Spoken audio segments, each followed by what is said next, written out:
Good afternoon. My name is Sarah Fossoltz. I serve as the Board Administrator for the Texas State Board of Social Worker Examiners. This is a meeting of the full board, and I'll turn it over now to Chair Brumley. All right, thank you, everybody. I know it's been a sort of an arduous process getting us all together.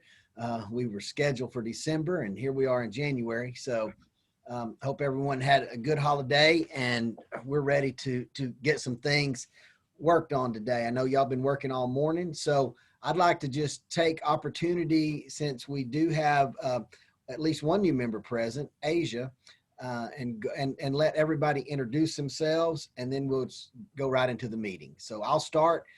Asia, I'm Brian Brumley. I'm LMSW from Northeast Texas and have been on the board, I guess, about 6 years now.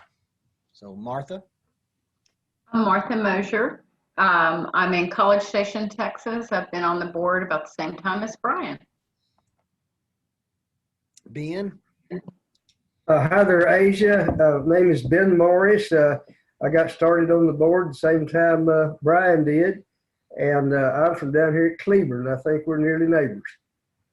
Very nice. And welcome to the board. Thank you. Thank you. Megan? Hi, I'm Megan. I'm a public member and originally was in Lubbock, but am currently down in Houston and happy to get to know you. Same here. All right. Asia, would you introduce yourself? I'm Asia Rogers. I live in Fort Worth. I used to live in Dallas, but I'm not originally from Texas. I'm originally from Pensacola, Florida. I came to Dallas for SMU, where I graduated with a bachelor's degree in human rights and minors in women's and gender studies. Following that, I got a job, an internship at the Texas Women's Foundation. And then I worked for Communities Foundation of Texas, which is I don't know if you know anything about the philanthropic community in Dallas, the Dallas area, but it's a major community foundation. And I was on the North Texas Giving Day team for about 3 years. Following that, I decided to get a job working remotely for a political-ish consulting firm, doing a lot of social media work. That just wasn't really the route for me. I wanted to neutralize myself politically. So I got a job working for Gensler, and following COVID, I lost that job, but I'm starting my own nonprofit consulting, and it's been pretty fun, and so far, so good. Outside of work, I am active in the junior league, and I used to serve on the Dallas Area Rapid Transit Committee for Citizen Advisory, not the upper level committee, but the Citizen Advisory Committee. And I'm in Fort Worth. I'm involved in the community, and I look forward to learning more about social workers in Texas and making a positive impact in the state. All right, thank you, and welcome to our board, and welcome to our little group here. So Dolores, while you were working on getting in, we were introducing ourselves. I apologize. I had to restart my computer. It was working, and then it wasn't. Yeah, technology sucks, I'll tell you that. But if you just want to give us a little introduction of who you are and where you are, and then we'll get started. Yes, so my name is Dolores Sainz Davila, and I'm in the Lower Grand Valley in Callan, Texas. I moved back to Texas in 2012 and started a private practice. I recently expanded to another location in Brownsville and have been working in Starr County as well. I specialize in trauma, so I kind of go back and forth through the Rio Grande Valley, and I really love what I do, and I think this is a very unique position to have been offered and provide insight, but also to get feedback from other colleagues. Okay, well, we want to welcome both of you, and hopefully in the near future we'll be able to gather in Austin and have a face-to-face opportunity to do this. Great. So, Yeah. all right, well, Sarah, I'll go ahead, and we've called the meeting to order. So we need approval of the minutes from September 11th and October 12th. So if anybody wants to make a motion for that. So moved. So have a motion by Megan. Do I have a second? I'll second. Second by Martha. So all those in favor of approval of the minutes from September 11th and October 12th, please signify by raising your hand. All right, we have an approval, Sarah. Thank you. All right, we'll move to agenda item number 3, which is discussion and possible action regarding the board's ethics complaint functions. So we received some reports from Sarah, and I'll let you go ahead and explain what you need to explain about those. Okay. So you received a first quarter report for the open complaints. At the beginning of the quarter, we had 268 complaints pending. At the end of the quarter, we have 288 cases. 27 new cases were received. 7 cases were resolved. 3 of those were dismissals, such as no violation or no jurisdiction or unsubstantiated. And 4 of those were resolved with an order, but it appears that, or the research that I did shows that those cases should have been closed before September 1. They just weren't closed in the database. So the report just kind of cleaned up the database a little bit. And then you can see there at the bottom of the report that I sent you, the pending cases for each of the years that have any cases open. Okay. Do you have any questions for, also part of that report was a synopsis of the cases that were dismissed by staff. Do you have any questions? I don't. Does anyone have any questions for Administrator Sarah? Okay, hearing none. No. All right, we'll move. So do you want to include now the section B, which is the first quarter compliance report? Sure. So you received that in writing as well as a part of your board materials. And that shows you of the orders that are in place, how each respondent is in compliance with his or her order. And I'm sorry, I'm scrolling through real quick. If memory serves, I believe that all of those are up to date. Or we are in communication with the respondent to get them up to date. Do you have any questions on that report? I do not. None. All right, thank you. Thank you from that. So next will be section C, which is the update from the board attorney. Patrick, do you take that or does Andrew take that? I'm gonna let Andrew take that. All right, Andrew, you're up. Good afternoon, board members. How are y'all today? Very good, Andrew. Don't have much for y'all today. Just wanted to give you a brief update of basically what I've been working on. I am preparing 2 cases for SOA, at least one of them in which I'll be requesting revocation of the license. So I am working on those, but to get those completely resolved to a proposal for decision, will take some time. So I would not expect those to be before y'all, even before the March meeting. But those are in process and moving forward. I have about 6 cases ready for ISCs for y'all, so I will be contacting y'all in the next few weeks to set those up. But the majority of my cases will be resolved via dismissals or agreed orders. The disciplinary matrix has been a great help in resolving cases. I would say the very large majority of all my cases will be, resolved that way, which is better for the board and the respondents, the licensees, in which they get their cases resolved, as soon as they sign the document instead of waiting for a board meeting. So that will be the goal, is to get cases resolved via the agreed order process, and working through those right now.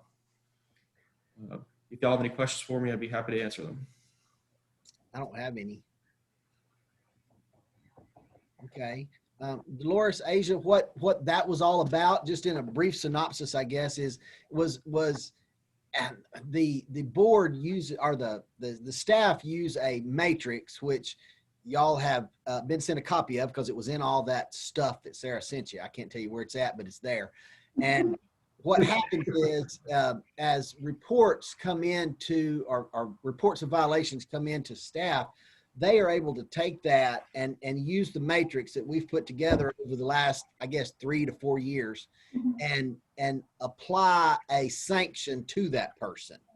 And then if the individual once sanctioned doesn't agree with it, they can ask for an informal conference. Historically, Mr. Morris and I have heard those, and we make a decision in the informal conference to either change the outcome that was first submitted or to stand by what was first submitted.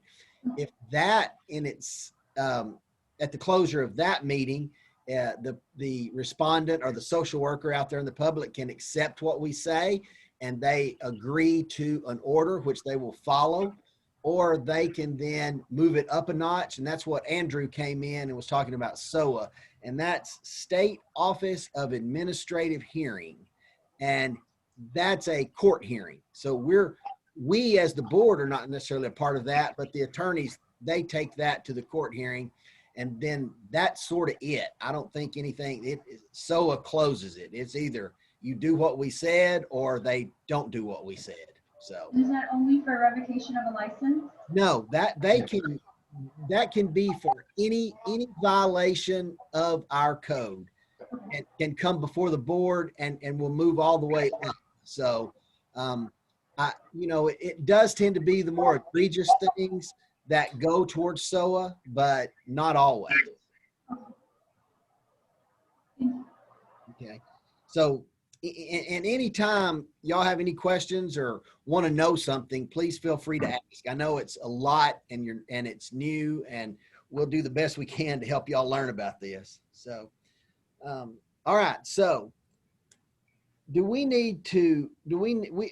was only discussion, so we don't need a vote on accepting your report there, Sarah. So we'll move on to agenda item number 4, which is discussion and possible action regarding licensing and standards and qualification committee, which was held this morning. And who was in charge of that? Martha, were you there? That was me, yes. Oh, it was. So I will turn it over to Chairman or Board Member Martha Mosier to report on her committee. Okay, thank you, Brian. So in the Licensing Standards and Qualification Committee meeting this morning, we reviewed 6 cases. We had 4 of those cases which we did approve. There were 2 cases that were denied. No cases were tabled. And we did not have any items for consideration for future Licensing Standards and Qualification Committee meeting agenda. Okay. Any questions? Martha, will you explain for Dolores and Asia, or let's go ahead and vote on it, and then I'll let you explain what your committee's about. Yeah. So I'll make a motion to approve the report from your committee as reported. Second. That was by Ben, Sarah. Thank you. Okay, all those in favor, please signify by raising your hand. Anybody oppose? Anyone abstain? All right, it does pass. So now we'll take a minute, and Martha, will you explain for the 2 new members kind of what your committee's about? Sure. What our committee looks at, it's where social workers or applicants for licensing have made some type of appeal to the board for consideration. Typically, this will become much less if we pass one of the agreements, but for like supervision plans, when you're going from an LMSW to an LCSW, sometimes there's issues with the paperwork getting in, the verification of the plans, and so they're asking for some exception for that, or for the board to consider approval of it, even though it may not have met all of the timelines within it. We also review, under the rules, a person can take the exam 3 times. However, they can't appeal to the board to be able to retest beyond that. So they may come to the board asking for the opportunity to retest. We would to see a study plan, look at their deficiencies, and then can make the recommendation for them to do that. We also consider applicants who may have a criminal history and whether they can be allowed to become licensed in the state of Texas. Have I left any of the areas out, Sarah, that typically we're going through? I think you've covered it all. Okay. So basically, it has anything to do with an applicant being able to meet those standards of becoming a licensed social worker. And they're asking the board for some exception to be able to give that, to grant that exception. Okay. All right, Martha. I guess, was Megan, were you on with her on that this morning? Yes, sir. Okay, I think Megan's been public member all day long. So, Yes. all right, thank you Thank for you. that. So number 5, or agenda item number 5, discussion and possible action regarding professional development committee. So that was our 1 o'clock meeting, and I chaired that one with Megan. And we had, let me find my notes here. I know we approved 3 individuals for completion of the AMEC program. So we'll vote on in full board about approving those for licensure. And we were all sent an update on the jurisprudence exam. It held no earth-shattering or new information for us. It's the same thing. It's too long and it takes too long and they don't like it, but that's required, so you have to like it. So that's the professional development committee, and we didn't have anything for future meetings. So if anybody would like to make a motion to approve the professional development committee meeting. I'll make the motion to approve the professional development committee meeting report. I'll second. And second by Megan. So all those in favor, please signify by raising your hand. All righty. Anybody opposed? Seeing none. Anybody abstain? Seeing none. That did pass. So the professional development committee for quite some time, and Sarah can correct me, I think this was our final batch of AMEC folks, wasn't it, Sarah? We still have almost about 10 people in the program in various stages. Okay. So, but we're not accepting new folks. We are not accepting any new folks. The statutory support for that was repealed effective September 1, and Attorney Patrick is nodding his head, so I'm correct. Yes. So no new. So if someone withdraws from the program or doesn't complete the program according to the deadlines or to the conditions, then they will have to meet the usual licensure requirements. yes. And so Dolores and Asia, what that AMEC stands for, Alternative Method of Exam Certification. And we were, to my knowledge, the only professional license in the state of Texas that had an alternative way to become licensed. And if you failed the exam 3 times, you had to fail it 3 times, you could ask to come before us, and we would kind-heartedly give you another process where you wrote some papers and did some work and turned them in, and we graded them and we told you you did good, and then we gave you a license. So that went away. I was never a fan of it, if you could tell by my explanation of it. So I agree with it wholeheartedly that it has gone away. I think we are a profession that needs to be qualified just like any other profession. So now the testing in is the only way in, along with your degree. So those 10 folks that are out there, you know, best of luck to those guys. All right, so now we'll move to agenda item number 6, which is Rules Committee, which was held at 1:15 today. And Martha, did you do it as well? I did. Okay. I chaired it. All right, would you give your report, please? Sure. I don't have to go back through and read all of these changes, correct? I just need to summarize it. Yeah. Okay. So the Rules Committee meeting, we looked at several changes that had been posted for public comments and reviewed that. The first being the licensing of persons with criminal convictions that had been published in the November 13, 2020 Texas Register. We did move forward with that and recommending it. The other section that we reviewed was with supervision plans. This had several sections within it. Basically, it's the total revision of when an LMSW is wanting to pursue their LCSW, that they no longer have to move forward with submitting a supervision plan. and then submitting that verification form to close those things out as supervisors may change. We did approve that as well to move forward. We did also take action concerning changes in 781.803, which related to severity levels and striking references that had references to areas within rules which had changed. So we agreed with those. We also then looked at 781.312, which concerned licensees and the council, which required licensees to report any and all employment setting changes to the council within 30 days. And we then revised the schedule of sanctions, which it could impose disciplinary action if they failed to do that. And we approved those as well. We did not have any items for consideration for future Rules Committee meeting agendas. Okay, does anyone have any questions about Ms. Mosier's report? Okay, those were all the changes were made to rules that have been published back in previous months and now are just coming up for our review. So Andrew or Patrick, go ahead.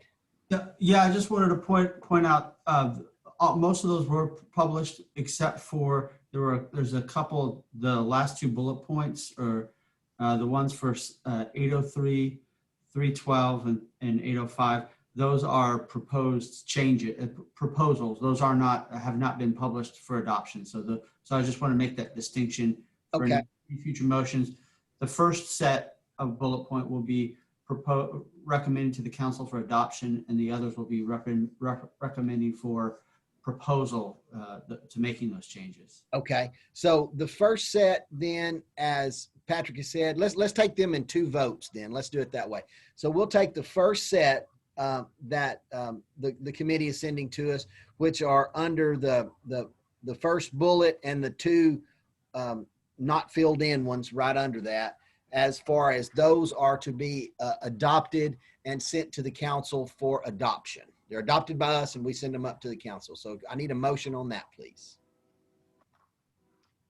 I'll make the motion to adopt those and forward them on to the council. Okay, so I have a motion and a second. I'll second. And a second by Ben. So all those in favor, please signify by raising your hand. And seeing that, anybody oppose? Anyone abstain? Okay, that does pass. So the next set, these are rules that are being proposed. So if we adopt these today, they will be then sent to the council for review and then will be submitted later through publication and back to us. So anyone who would like to make a motion to approve these for sending them to the council? I'll make the motion to go ahead and approve those and forward those to the council. Okay, have a motion and need a I'll second. Megan seconds. All those in favor, please raise your hand. And we have those accepted by unanimous decision. So that concludes the Rules Committee. And rules is pretty self-explanatory. So it's anytime we need to change a rule or wording of a rule, there are multiple steps that it has to go through. We can't just say we don't like this and we want to change it. So this is a good example of the process. That top half has gone through the process.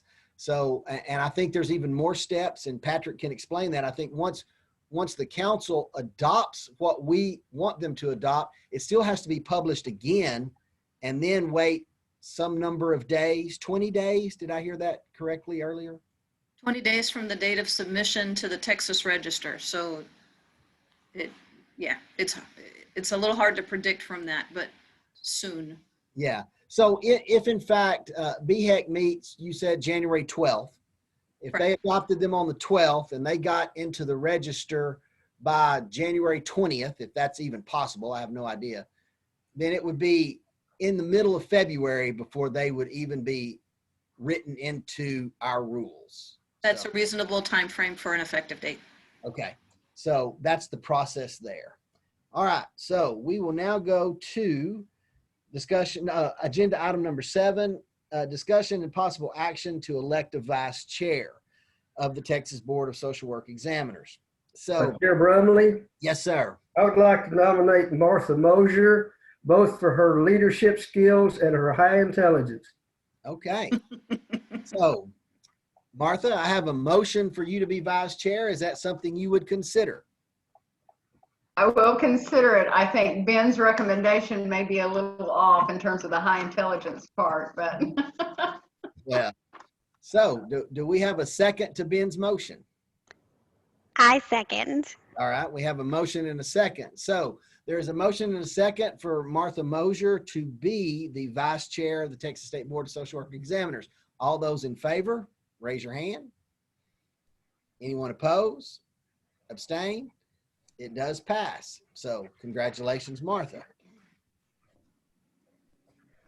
Okay, so now it is item number 8, discussion and possible action to re-elect or replace professional member delegate to the Texas Behavioral Health Executive Council, Tim Brown, whose term expired and was replaced by, I guess, one of y'all, new folks, was the person. Tim was the previous chair of the board, and he moved up onto BHEC. Ben, am I correct, Ben? You're the community member or public. I'm the public member on BHEC. Yes, Okay. sir. So we need a professional member to Yes, sir. BHEC now. So. Well, my understanding is the members on BHEC, they need to be active on a board, and there is a 1-year term limit. So having said that, I think we need to open it up to nominate a professional member for BHEC. Right. That's what we're looking at now. So I think, and Daryl, do you lit up? Do you want to talk? You read my mind. Sarah, what's the, I can't recall, what was Tim Brown's council term date? Was it February 1st, 2021? That's correct. Okay. So really what we're talking about here is the council is going to meet on the 12th. You guys are going to need to send somebody up for that meeting on the 12th. And then the individual you select will also be in that 2-year term beginning February 1st and on. I don't just limit your motion to nominating somebody to fulfill Tim Brown's unexpired term, because then you're going to be blank after the 1st. That's the only thing I want to make sure y'all catch both of those in your motion. Daryl, help me out. Is that a 1-year term or 2-year term for BHEC? They're 2 years now, but initially you're right. When BHEC Okay. first started, some of them were 1-year terms. I'm tracking. Yeah, Okay, because thank they had to get the staggering started somehow. Right. Got I it. think some of them may have been 3-year terms, Ben. I'm sorry. They may have all been 2-year minimum, and then I don't know. I can't remember. Yeah, that gets into higher math for me. So Yeah, exactly. That's why I practice law. So well, is the floor open to accept nominations for a professional BHEC member? it is. That's what we're doing now. I would like to recommend Brian Brumley for all the right reasons. Okay. So, I will second that motion. Agreed. all right. So we have a motion and a second for me to move on to BHEC. We'll need a vote. All those in favor? Anyone opposed? Or it's unanimous. So we'll go forward. All right. Thank y'all. And I'll see what this is about. All right. So now we're on to agenda item number 9, discussion and possible action concerning composition boards. So I'm not sure. Let me see. I don't know if it's composition board or compacts. Is that a miss? Am I reading that incorrectly, or is that a? That was a miscommunication between myself and Chair Brown. He meant to talk about compacts. Okay. And I believe that's later on in the agenda. Okay. or part of the board chair's report. Okay, well, I can do, so we can just skip over that now, and Yes. I will do that in the report later, since that's a little misleading there. So, okay. Agenda item number 10, discussion and possible action regarding final action order in the following case. So I don't know, is that you, Sarah, or Andrew, or Patrick? I can give you a summary. Okay. So this is in regard to complaint number 1072-17-0042. From on or about April 1st, 2015 through October 14 of 2016, the respondent failed to retain and provide the board with signed supervision notes as required. Also on or about April 25, 2016 through October 14, 2016, the respondent failed to update the supervisee's supervision plan. These are a violation of board rules. Through a notice of violation, the respondent was informed of the board's intent to reprimand the social worker's license.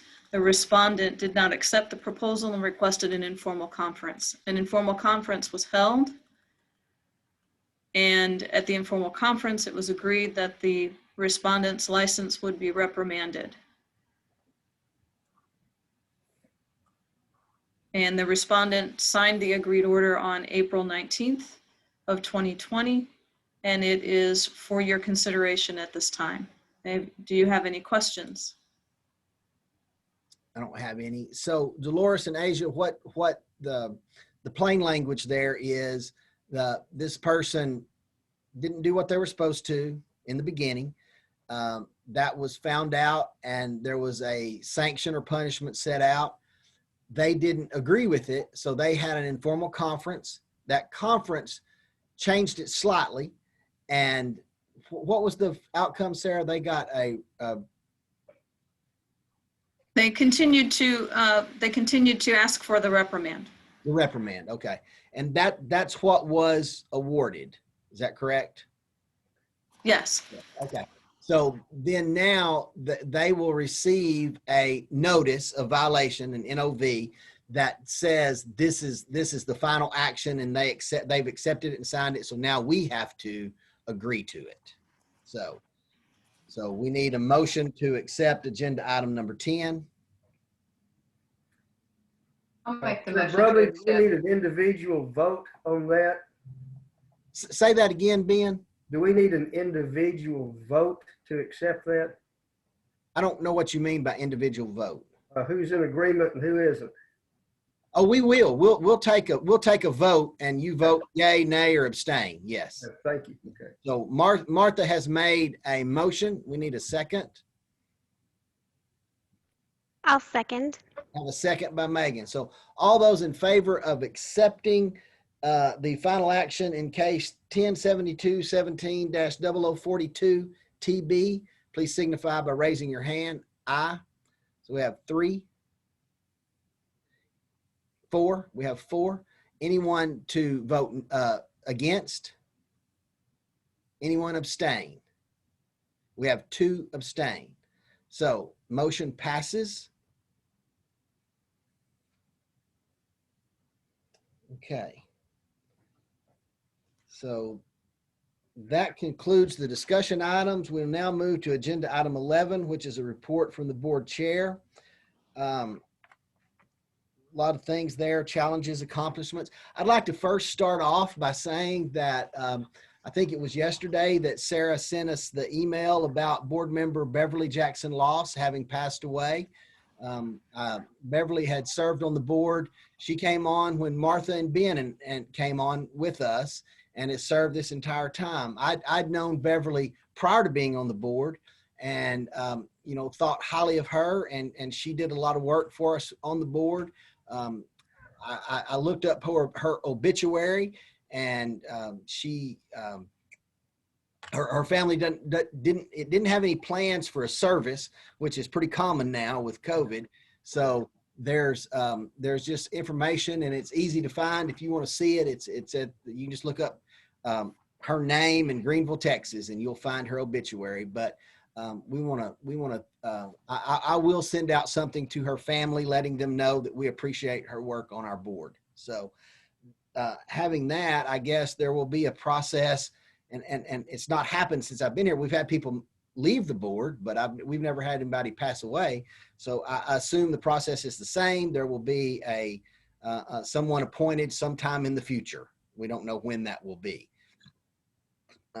Other than that, we have done lots of work over the past year virtually, and have had some challenges, but I think we've met most of them. And I want to thank former Chair Brown for his support and continued support. When I need something, he's still out there, and I can reach out and talk to him as needed. And I truly do appreciate that. One of the things that he was working on, and that I want to talk about now, is the National Center for Interstate Compacts. And Sarah sent out a series of slides or a PowerPoint that talks about that. I'm not sure, and Patrick or Andrew, one of y'all may need to chime in here. We're not able to take action on this right now, are we? That's correct. And you really need to have a statutory change for getting to join any sort of interstate compact.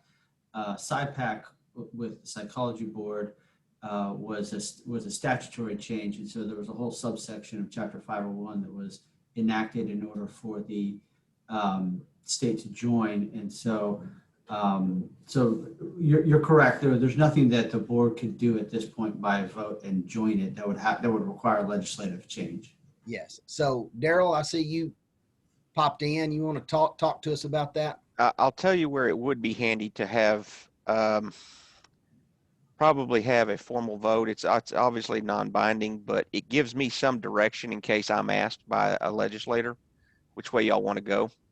Okay. And what I don't want to do is go over there and say, yeah, that's a great idea, because that would be my natural response. If y'all are like, no, that idea is terrible, don't do that. So I need some direction from y'all, how y'all want me to handle that if I'm asked. Okay. I'm hoping everybody had opportunity to look at the slides. It's information that talks about other professions that are part of compacts, and it's basically allows a smoother transition for licensees to work across state lines. That's the simplest way to explain it. I saw nursing. I'm assuming psychology has moved that way. They're part of BHEC. I have no idea I didn't see LMFT or counseling on there, so I'm assuming they are not. I think social work is a very mobile profession. Hearing our two new members who have moved here from elsewhere. So that's something that mobility is something that is part of who we are now. And with technology and mobility, I think a compact process is something that we need to look into. So I guess we can couch it in an informal vote for those who are in favor of asking the executive director of BHEC to look into the process of starting the interstate compact for social work licensure. So would anyone make a motion towards that? I'll make a motion. I'll second. I have a motion and a second. All those in favor, please signify by raising your hand. Okay, it is unanimous. So Daryl, looks like you've got the go ahead to start the wheels turning. Good deal. I'll tell y'all one advantage that we have seen on the SIPAC front, where it is highly advantageous to have a compact like that, is whenever you have pandemics or any kind of natural disaster, it's very easy to surge providers in and out of the state. It'd be easier for our folks to go out as well to other compact member states. You can move around much easier with telehealth nowadays than what you could in the past. So I've had zero problems with SIPAC. Patrick is actually the commissioner on the SIPAC commission for the council. So if you got any questions, he'd be the guy to talk to. All right. So Patrick will be the one that knows how to make this work. So, all right. So that's pretty much all the general information that I have right now. I did go down back in December and spent a week at the board office, just sort of learning the processes of what they do as far as applications, and did spend some time working on applications and sorting things and helping things get put in the system so that it could be easier to locate. It was heavy on the paper side, and they're moving more to the scanned and electronic side, and that's a good thing. So I want to thank them for that opportunity. It helped me see and understand the process a lot more. So our bullet here, though, is discussion and possible action regarding utilization and function of all board committees in the future meetings. So we've had a little shakeup because Mark's not on the board, is he, anymore? Did Mark go off, Sarah? Yeah. Correct. Mark's off, Tim's off, and now Beverly's off. So, and Audrey wasn't here today. But then, so we have, and I don't think I asked for Dolores or Asia to be on a committee today just because y'all were so new. So one of the things for our March meeting is committee assignments. So let me just ask the two of you, is there a committee that you saw today in action that you feel like you would be better serving on? I'm not sure. I think I'd want to hear a little bit more, I guess, about the people who are on those committees. Okay. All right. Asia, do you have any insight? I second that. I would like to learn more about each committee. Okay. Well, if y'all want to take some time and go through what you saw today, and if you got questions, you can reach out to Sarah or me or any of us who are the chairs of those committees, and any questions, and I'll get together with Sarah. The way it works basically is I'll get together with Sarah ahead of time and just appoint people to do things on that committee day. I feel like our next meeting, we may not have as many emails that come out in advance. Yes. Okay. Yeah. Sorry. Yeah. We had a lot. So we'll get them sort of compromised in a way that you can see them easier. But we have ethics, and Ben and I have sort of served as the ethics folks. And Ben, if you're game, I'm still game to stay in that track. Absolutely. Okay. And then the other ones, we'll figure those out as we move forward. So we are required to have at least one professional and one public member for each of those.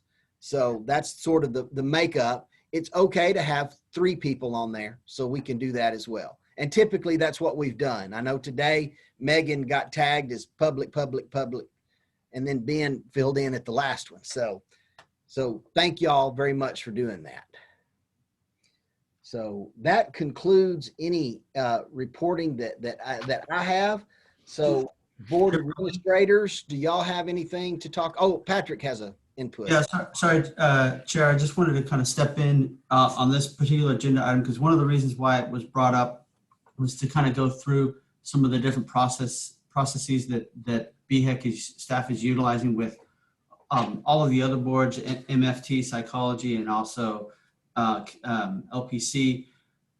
What we've done is we've started to utilize, instead of having to have the public committee meetings, because they're not actually covered by the Open Meetings Act. The Open Meetings Act requires for if a quorum of a board meets, which is meeting like right now, then it's required to be public and invite the public. But if it's less than a quorum that's meeting like a committee and it's 2 members, which doesn't constitute a quorum, the Open Meetings Act does not apply to that. And so what staff has done to try to make things more efficient is, when we have an applications issue and that comes up right then and there, we're able to email maybe 1 or 2 application committee members and say, here's this transcript that we have a question about, can you look at that and email us back your response? And then they say approved, and then we're done with that. And we don't have to wait 3 months for the next committee meeting. And so we're able to do those sorts of things on more of an as needed basis. Obviously, if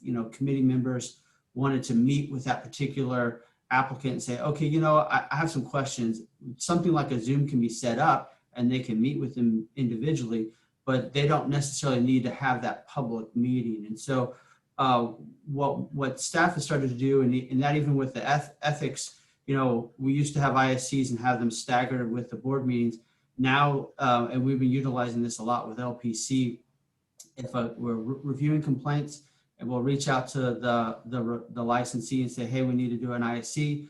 You know, are you guys available in 2 weeks? They'll set up an ISC with the board members and have it by Zoom, and we're able to do them on more of an as needed basis. Now, we obviously don't want to overwork board members, and so we're sensitive to that. So we will obviously reach out and ask before we start scheduling those things. But that was one of the reasons for putting this in the agenda item, is to talk about some of the new process that the VHEC is using to do that, and wanted to kind of get the board's input on that. And so if you have any questions, please feel free to ask, but I don't know, I wanted to make sure I explained that.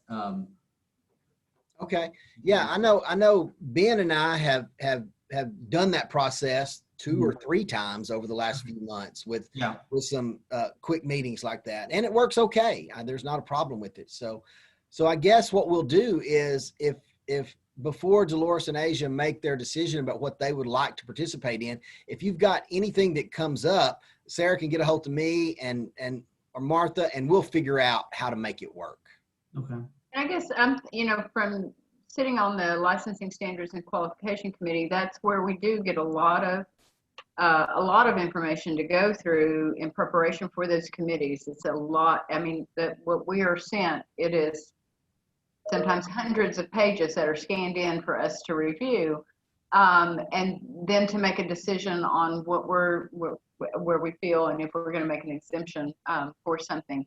I do think, you know, being able to review those as they're coming into the board in a more timely fashion, I know from a workload standpoint, I think that would be a lot easier to do. I also think in terms of us meeting the needs of the social workers out there who are needing to get things cleared up, needing to be able to take their licensing exam, or being able to move forward within this, becoming a social worker in the state of Texas, I think it really would meet that objective that this board needs to address in terms of the backlog that has been built. So I would definitely be in support of being able to address those things and move things more quickly. I think it would be less time as a board member. So what I'm hearing is we'll be doing more of the committee work on an as-needed day-to-day basis with staff. And then perhaps at the March meeting, we'll just have one start time for a full board public meeting. And the committees could offer their individual reports as needed. Yeah, I think that's much more streamlined. Okay, I'm seeing most people nodding their heads. So we will proceed in that manner. And go ahead. So I know you mentioned in an email that there might be Dropbox that could be used. You had mentioned. You asked about a Dropbox. I'm trying to look into that technology, and I certainly hope to have that in place before March 5th. And certainly if we're going to be sending a file that's hundreds of pages for review in the meantime, I will certainly try to employ that, because part of the reason for so many emails was trying to prepare for each of the committees and the board. And so, yes, I think it would be much easier in that regard as well. But yes, I'll give you more information on a Dropbox as soon as I have it. And I'd like to test it and make sure everyone can use it. I read all the files, so I guess everything that you sent was for all the different committees, is what you're saying? I'm sorry, I didn't hear the first part of your question. I read all of the files that you sent through email, but you're saying that these were all for the different committees.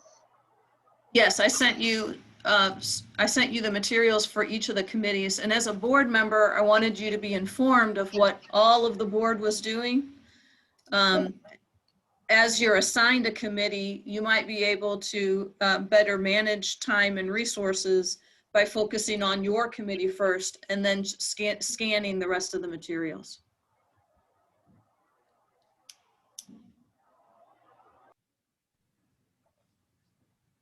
Okay.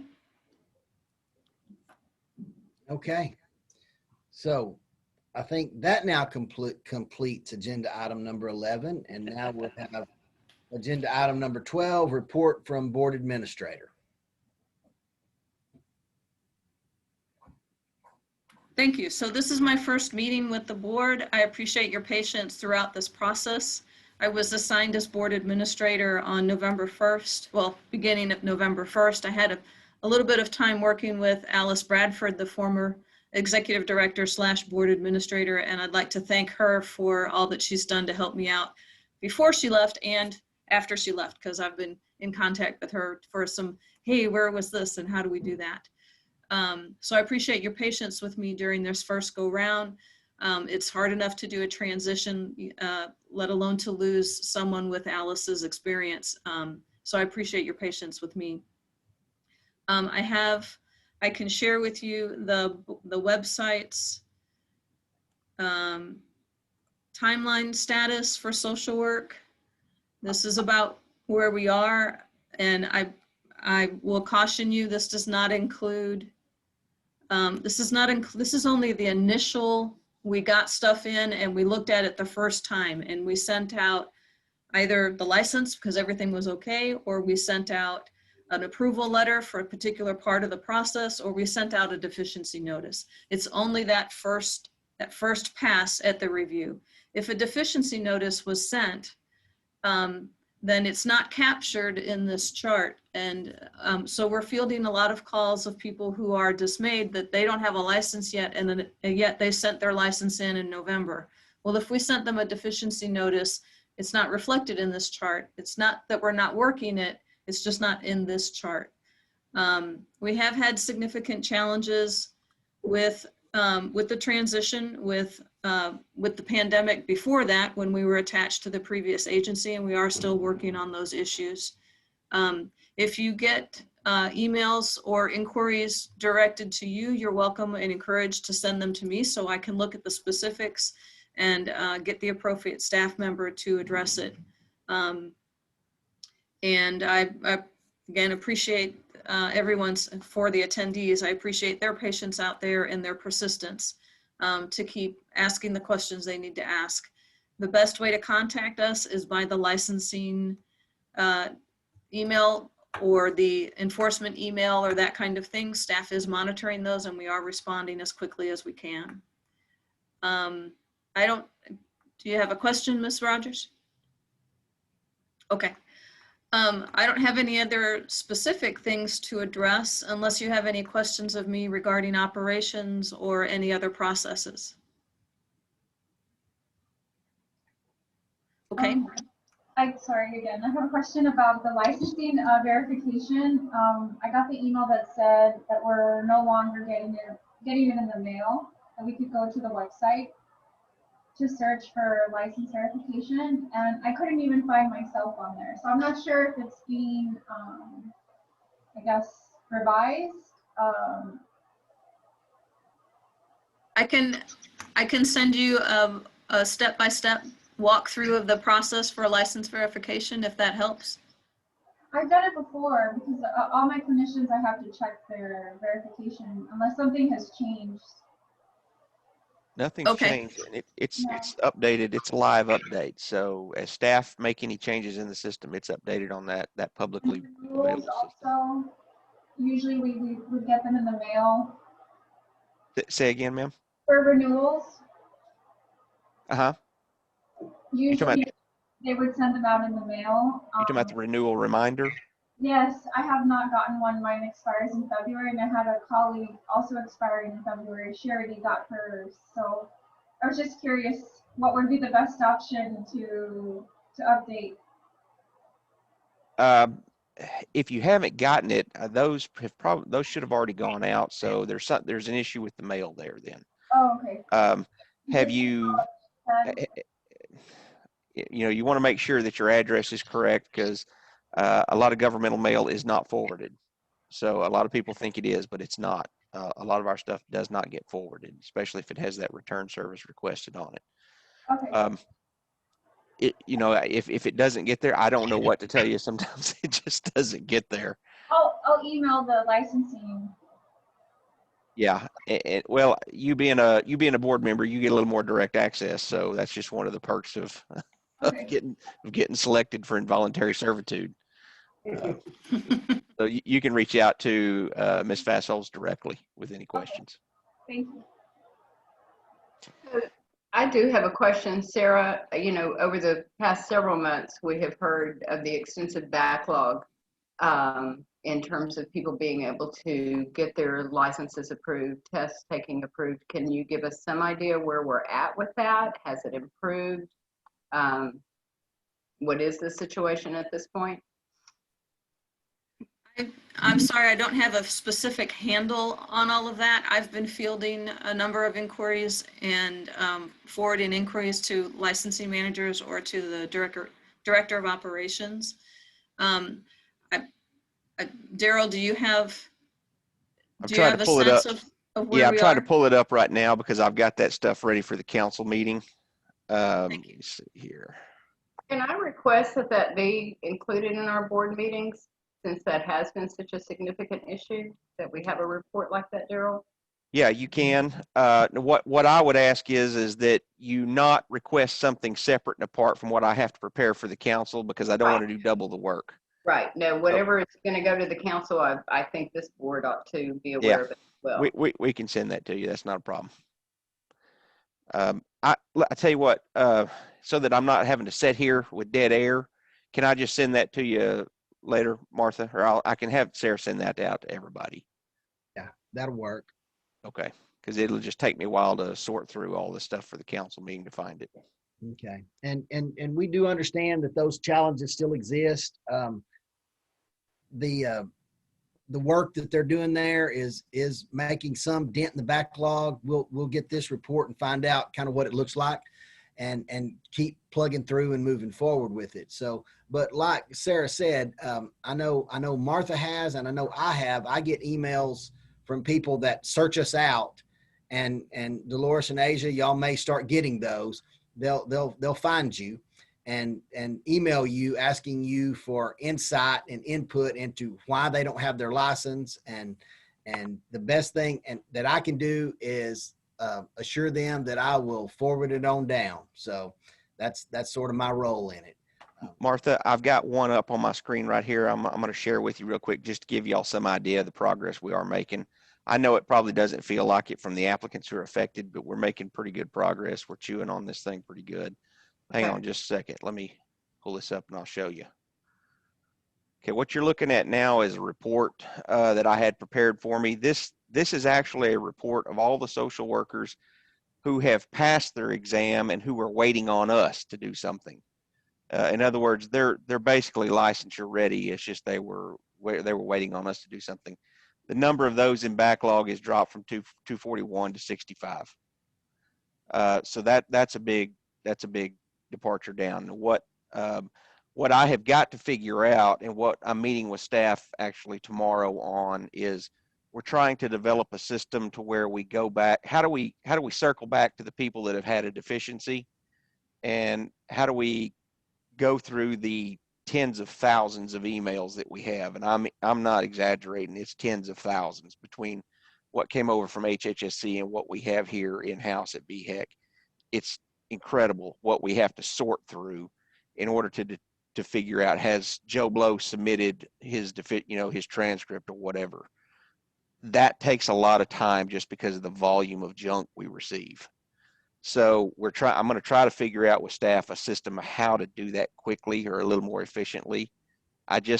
With our database, there's just not an easy way to do it with the database. And to make any changes to the database, you're talking about tens of thousands of dollars. It's not something I can just, say, well, I won't hire somebody for 2 months and use their salary to pay for it. It's not a cheap or easy fix. So this one we're struggling over, of how to circle back to make that a quicker more efficient system. But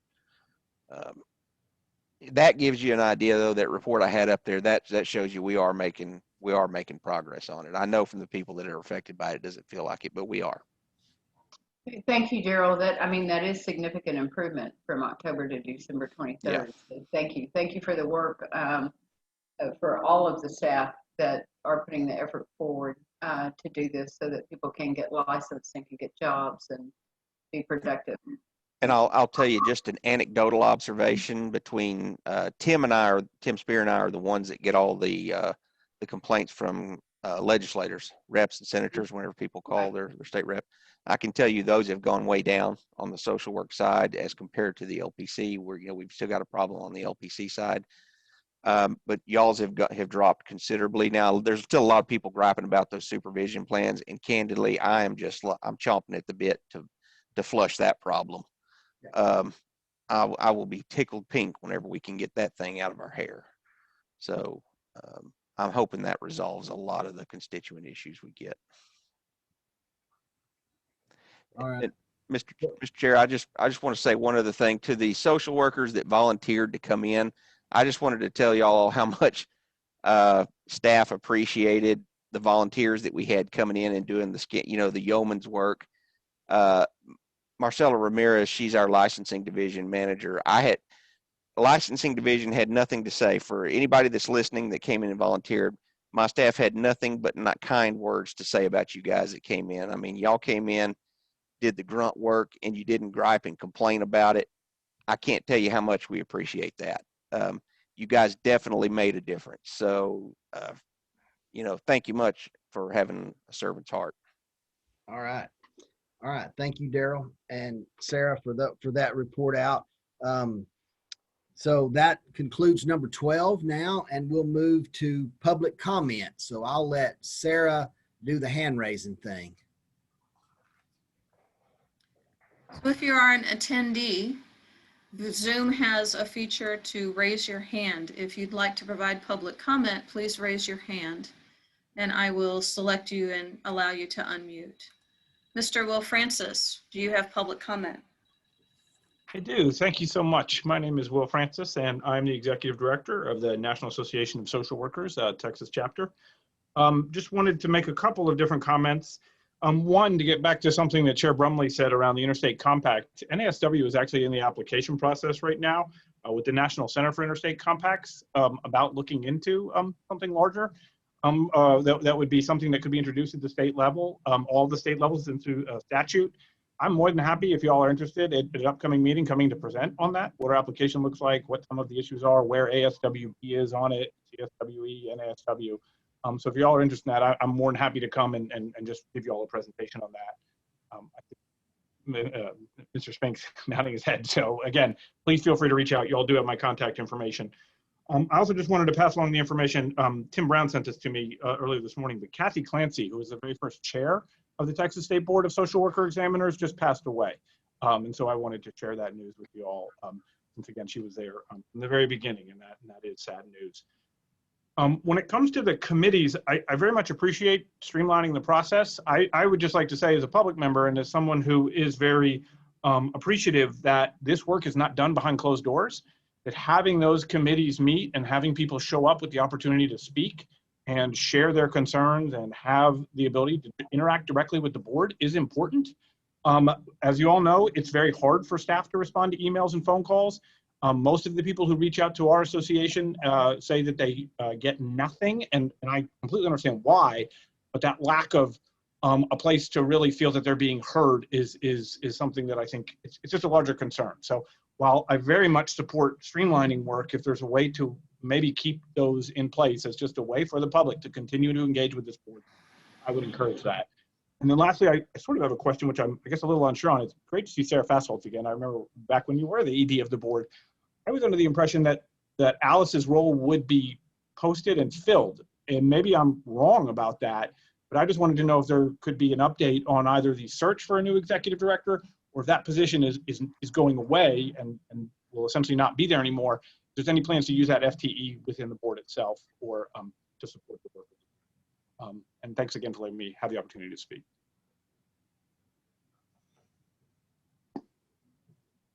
Thank you, Mr. Francis. So I am the permanent board administrator for the Social Work Board and for the MFT Board. I don't know what more to say about that. So let's see. Shona Vance, do you have comment for the board? Sarah, before Ms. Vance speaks, would you just briefly explain the name change from executive director to board administrator? I think that may help Mr. Francis. Okay. So in the statute that was in effect before September 1 of 2020, Chapter 505 required there be an executive director for the Texas State Board of Social Worker Examiners. That part of the statute was repealed, and Chapter 507 introduced the executive director for the Council on the Texas Behavioral Health Executive Council. It was thought at first that we would retain executive directors for each of the boards, and truly executive director pre-HEC before September 1 really was a little bit misleading, because as executive director for the Social Work Board, for example, when I was hired in 2014, I did no HR and no agency operations and none of the IT operations. I strictly was working as a board liaison and a troubleshooter of board operations. After the transition to the Texas Behavioral Health Executive Council and the Social Work Board as one of the member boards, we kept those executive director titles for a period of time. But there was an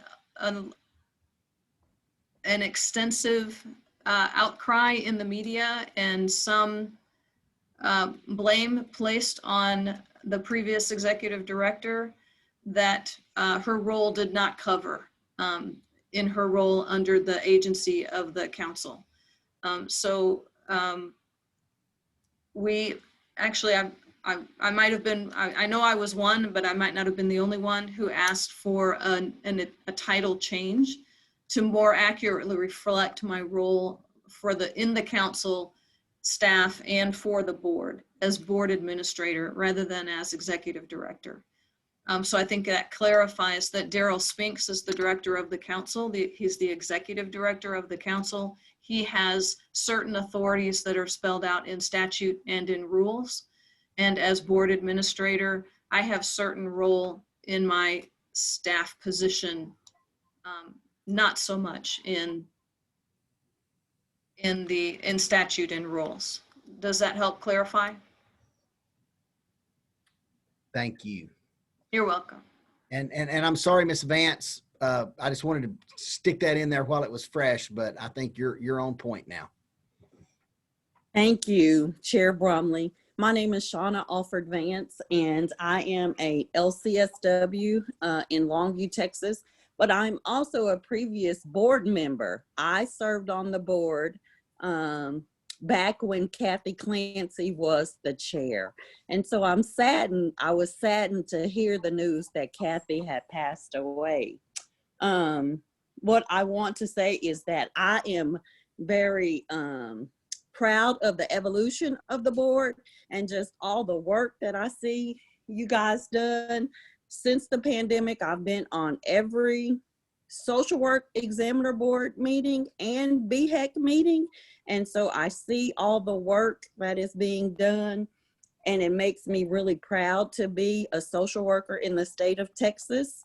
And I just want to say, keep up the good work. Thank you. Your comment. Brandy Felderhoff, you have public comment?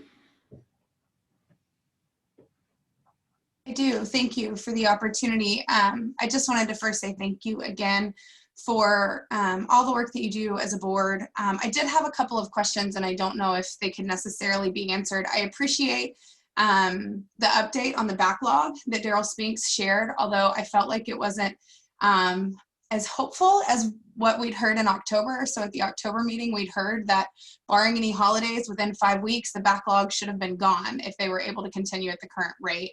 And not only does it not sound like that's the case, but we also aren't necessarily getting through the backlog because we're having issues following up with people, which is a larger concern for a lot of social workers around the state.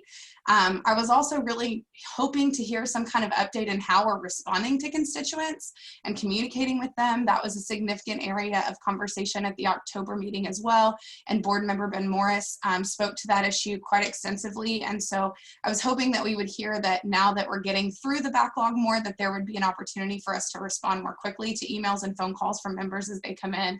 I personally have sent emails to the board and hear nothing back and have no response other than the automated response, as do most of my supervisees on a regular basis. I also still have new supervisees that have come on and been immediately approved. And I have supervisees still from June that have heard nothing and have gotten no response to emails and have no approvals. And so it's really hard to then tell them what to do because we have no way to get a response from the board or to their inquiries that's more efficient than what's been going on for the last several months. So I really hope that as we continue to work on improving processes, that will be a priority, is some way to communicate with constituents in a more timely manner. Thank you guys again for your work. I so appreciate it.